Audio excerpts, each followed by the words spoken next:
Today we're diving into one of the most lopsided and brutal battles in modern history. It comes from a conflict you've probably never even heard of, the Paraguayan War. It's a wild story of military genius and just catastrophic failure, and it all went down in just a few weeks back in 1866. So let's just jump right into the central question, the thing that makes this battle so mind-boggling.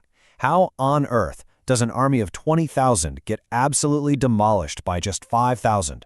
And no, that's not a typo.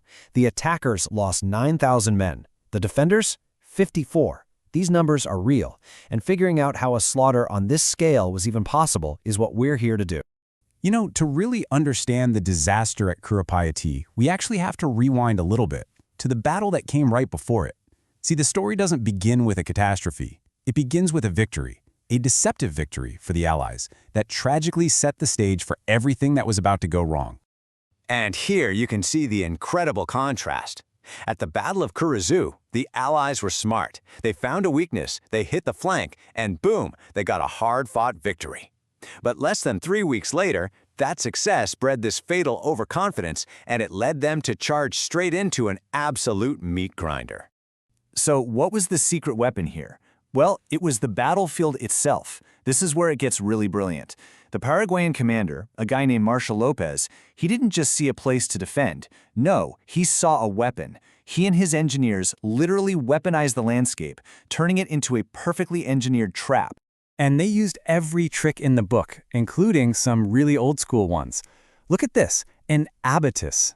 It's basically a medieval tactic. You just chop down trees, sharpen the branches, and point them at the enemy. It's simple, but it is brutally effective at tangling up soldiers and just exhausting them before they even get to the main fight.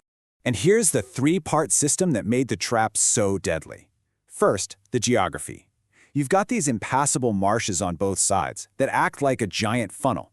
So that massive Allied army, they can't spread out. Their numbers mean nothing.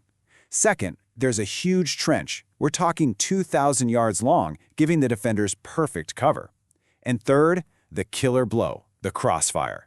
49 cannons plus rocket batteries, all perfectly positioned to just shred anyone unlucky enough to be in that funnel. Okay, so we've got the battlefield set, but what about the human element? In between these two battles, the opposing leaders, Paraguay's Marshal López and Argentina's President Mitre, they actually met for 5 hours.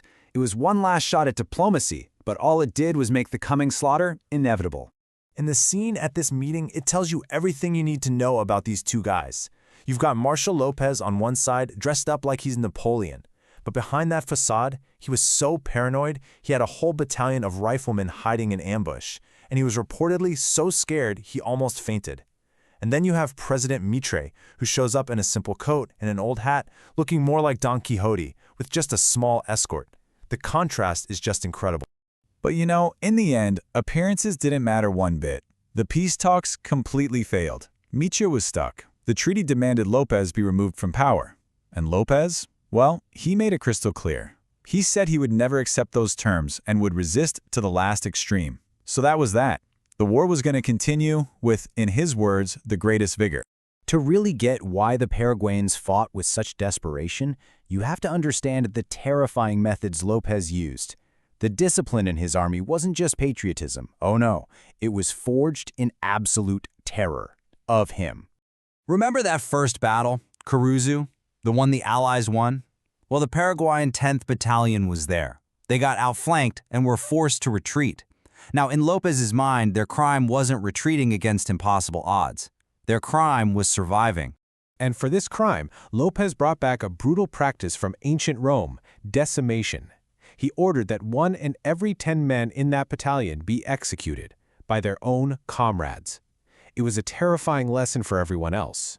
And this wasn't some heat-of-the-moment decision. This was cold, calculated terror. They lined up the whole battalion. An officer would count down the line, pull out every 10th man, and he'd be shot right there. Even the officers were forced to draw straws for their lives. The message was unmistakable. Retreat is not an option. Suddenly, dying at the hands of the enemy seemed a lot better than facing López's brand of justice. And so all the pieces were in place. You have an overconfident Allied army, a Paraguayan force literally terrified of retreating, and a battlefield engineered into a perfect killing field. The stage was set for one of the worst military disasters of the 19th century. The Allied soldiers were so confident they were carrying cooking pots with them, fully expecting to eat dinner in the next town over that night. Instead, they marched straight into the funnel, struggling through neck-deep mud and water. All the while, Paraguayan artillery, including huge 8-inch cannons firing grape shot, just tore them to pieces from the safety of their trenches. And the results of that charge? Well, they're just staggering. About 9,000 Allied soldiers killed or wounded, and the Paraguayans? Just 54 casualties. Not 5,400, 54. That is a loss ratio of over 160 to 1. It's almost unbelievable. The brutality didn't even end there. López ordered his troops to sweep the battlefield and execute any wounded Allied soldiers they found.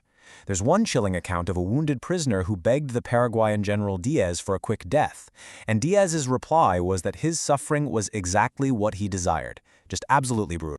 The result wasn't just a military defeat, it completely paralyzed the Allied campaign for over a year. Over 5,000 bodies were left on the field. The Paraguayans collected thousands of rifles from them. This one battle confirmed that this was going to be a war of total annihilation, one that would ultimately claim the lives of the vast majority of Paraguay's men. So, what's the big takeaway here? Curupayty wasn't just a battle, it was a perfect storm. It shows how a seemingly weaker force can use every single advantage: terrain, smart engineering, enemy overconfidence, and the ruthless will of their commander to achieve one of the most lopsided victories in all of military history. And all this leaves us with a really tough, lingering question.